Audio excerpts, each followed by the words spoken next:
ब्राह्मणी का स्वयं मरने के लिए उद्यत होकर पति से जीवित रहने के लिए अनुरोध करना। ब्राह्मणी बोली, प्राणनाथ, आपको साधारण मनुष्य की भांति कभी संताप नहीं करना चाहिए। आप विद्वान हैं, आपके लिए यह संताप का अवसर नहीं है। एक न एक दिन संसार में सभी मनुष्यों को अवश्य मरना पड़ेगा, अतः जो बात अवश्य होने वाली है उसके लिए यहाँ शोक करने की आवश्यकता नहीं है। पत्नी, पुत्र और पुत्री ये सब अपने ही लिए अभीष्ट होते हैं। आप उत्तम बुद्धि विवेक का आश्रय लेकर शोक संताप छोड़िए, मैं स्वयं वहां चली जाऊंगी। पत्नी के लिए लोक में सबसे बढ़कर यही सनातन कर्तव्य है कि वह अपने प्राणों को भी न्यौछावर करके पति की भलाई करे। पति के हित के लिए किया हुआ मेरा वह प्राणोत्सर्ग रूप कर्म आपके लिए तो सुखकारक होगा ही, मेरे लिए भी परलोक में अक्षय सुख का साधक और इस लोक में यश की प्राप्ति कराने वाला होगा। यह सबसे बड़ा धर्म है जो मैं आपसे बता रही हूं। इसमें आपके लिए अधिक से अधिक स्वार्थ और धर्म का लाभ दिखाई देता है। जिस उद्देश्य से पत्नी की अभिलाषा की जाती है, आपसे वह उद्देश्य मुझसे सिद्ध कर लिया है। एक पुत्री और एक पुत्र आपके द्वारा मेरे गर्भ से उत्पन्न हो चुके हैं। इस प्रकार आपने मुझे पूर्ण कर दिया है।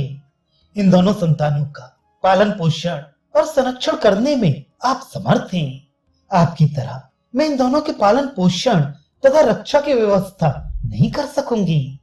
मेरे सर्वस्व के स्वामी प्राणेश्वर, आपके न रहने पर मेरे इन दोनों बच्चों की क्या दशा होगी? मैं किस तरह इन बालकों का भरण पोषण करूंगी? मेरा पुत्र अभी बालक है। आपके बिना मैं अनाथ विधवा सतमार्ग पर स्थित रहकर इन दोनों बच्चों को कैसे जिलाऊंगी? जो आपके यहाँ संबंध करने के सर्वथा अयोग्य हैं, ऐसे अहंकारी और घमंडी लोग जब मुझसे इस कन्या को मांगेंगे, तब मैं उनसे इसकी रक्षा कैसे कर सकूंगी? जैसे पक्षी पृथ्वी पर डाले हुए मांस के टुकड़े को लेने के लिए झपटते हैं, उसी प्रकार सब लोग विधवा स्त्री को वश में करना चाहते हैं। द्विश्रेष्ठ दुराचारी मनुष्य जब बार बार मुझसे याचना करते हुए मुझे मर्यादा से विचलित करने की चेष्टा करेंगे, उस समय मैं श्रेष्ठ पुरुषों के द्वारा अभिलाषित मार्ग पर स्थिर नहीं रह सकूंगी। आपके कुल की इस एकमात्र निरपराध बालिका को मैं बाप दादों के द्वारा पालित धर्म मार्ग पर लगाए रखने में कैसे समर्थ होंगी?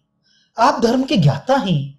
आप जैसे अपने बालक को सद्गुणी बना सकते हैं, उस प्रकार मैं आपके न रहने पर सब ओर से आश्रयहीन हुई इस अनाथ बालक में वांछनीय उत्तम गुणों का आधान कैसे कर सकूंगी? जैसे अनाथकारी शूद्र वेद की श्रुति को प्राप्त करना चाहता हो, उसी प्रकार अयोग्य पुरुष मेरी अवहेलना करके आपकी इस अनाथ बालिका को भी ग्रहण करना चाहेंगे। आपकी ही उत्तम गुणों से संपन्न अपनी इस पुत्री को यदि मैं उन अयोग्य पुरुषों के हाथों में न देना चाहूंगी, तो वे बलपूर्वक इसे उसी प्रकार हर ले जाएंगे जैसे कौवे यज्ञ से भविष्य का भाग लेकर उड़ जाएं। ब्राह्मण, आपके इस पुत्र को आपके अनुरूप न देखकर और आपकी इस पुत्री को भी अयोग्य पुरुष के वश में पड़ी देखकर तथा लोक में घमंडी मनुष्यों द्वारा अपमानित हो अपने को पूर्ववत सम्मानित अवस्था में ना पाकर मैं प्राण त्याग दूंगी, इसमें संशय नहीं है। जैसे पानी सूख जाने पर वहां की मछलियां नष्ट हो पाती हैं, उसी प्रकार मुझसे और आपसे रहित होकर अपने ये दोनों बच्चे निसंदेह नष्ट हो जाएंगे। नाथ, इस प्रकार आपके बिना मैं और ये दोनों बच्चे तीनों ही सर्वथा विनष्ट हो जाएंगे, इसमें तनिक भी संशय नहीं है। इसलिए आप केवल मुझे त्याग दीजिए। ब्रह्म, पुत्रवती स्त्रियां यदि अपने पति से पहले ही मृत्यु को प्राप्त हो जाएं, तो वह उनके लिए परम सौभाग्य की बात है। धर्मज्ञ विद्वान ऐसा ही मानते हैं। पिता, माता और पुत्र ये सब परमित मात्रा में ही सुख देते हैं। अपरमित सुख को देने वाला तो केवल पति है। ऐसे पति का कौन स्त्री आदर नहीं करेगी?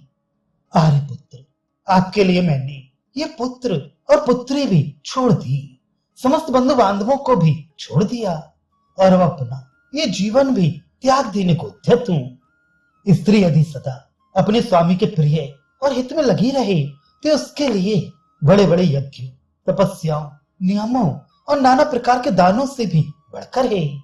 अतः मैं जो ये कार्य करना चाहती हूँ, ये श्रेष्ठ पुरुषों से सम्मत धर्म है और आपकी तथा इस कुल के लिए सर्वथा अनुकूल एवं हितकारक है।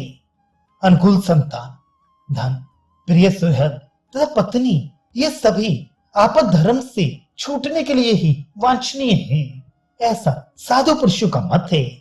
आपत्ति के लिए धन की रक्षा करे, धन के द्वारा स्त्री की रक्षा करे और स्त्री तथा धन दोनों के द्वारा सदा अपनी रक्षा करे। पत्नी, पुत्र, धन और घर, ये सब वस्तुएं इष्ट और अदृष्ट फल, लौकिक और पारलौकिक लाभ के लिए संग्रहणीय हैं। विद्वानों का ये निश्चय है। एक ओर संपूर्ण कुल हो और दूसरी ओर उस कुल की वृद्धि करने वाला शरीर हो, तो उन दोनों की तुलना करने पर वह सारा कुल उस शरीर के बराबर नहीं हो सकता। ये विद्वानों का निश्चय है। आर्य, अतः आप मेरे द्वारा अभीष्ट कार्य की सिद्धि कीजिए और स्वयं प्रयत्न करके अपने को इस संकट से बचाइए। मुझे राक्षस के पास जाने की आज्ञा दीजिए और मेरे दोनों बच्चों का पालन कीजिए। धर्मज्ञ विद्वानों ने धर्म निर्णय के प्रसंग में नारी को अवध्य बताया है। राक्षसों को भी लोग धर्मज्ञ कहते हैं, इसलिए संभव है वे राक्षस भी मुझे स्त्री समझकर ना मारे। पुरुष वहां जाए तो वह राक्षस उनका वध कर ही डालेगा, इसमें संशय नहीं है, परंतु स्त्रियों के वध में संदेह है। यदि राक्षस ने धर्म का विचार किया तो मेरे बच जाने की आशा है। अतः धर्मज्ञ आर्यपुत्र, आप मुझे ही वहां भेजिए। मैंने सब प्रकार के भोग भोग लिए, मन को प्रिय लगने वाली वस्तुएं प्राप्त कर ली, महान धर्म का अनुष्ठान भी पूरा कर लिया और आपसे प्यारी संतान भी प्राप्त कर ली। अब यदि मेरी मृत्यु भी हो जाए तो उससे मुझे दुख ना होगा। मुझसे पुत्र उत्पन्न हो गया, मैं बूढ़ी भी हो चली और सदा आपका प्रिय करने की इच्छा रखती आई हूं। इन सब बातों पर विचार करके ही अब मैं मरने का निश्चय कर रही हूं। आर्य, मुझे त्याग करके आप दूसरी स्त्री भी प्राप्त कर सकते हैं, उससे आपका गृहस्थ धर्म पुनः प्रतिष्ठित हो जाएगा। कल्याण स्वरूप हृदयेश्वर बहुत सी स्त्रियों से विवाह करने वाले पुरुषों को भी पाप नहीं लगता, परंतु स्त्रियों को अपने पूर्व पति का उल्लंघन करने पर बड़ा भारी पाप लगता है। इन सब बातों का विचार करके और अपने देह के त्याग को निंदित कर्म मानकर आप शीघ्र ही अपने को, अपने कुल को और इन दोनों बच्चों को भी संकट से बचा लीजिए। वैशंपायन जी कहते हैं, भारत ब्राह्मणी के यूं कहने पर उसके पति ब्राह्मण देवता अत्यंत दुखी हो उसे हृदय से लगाकर उसके साथ ही धीरे धीरे आंसू बहने लगे।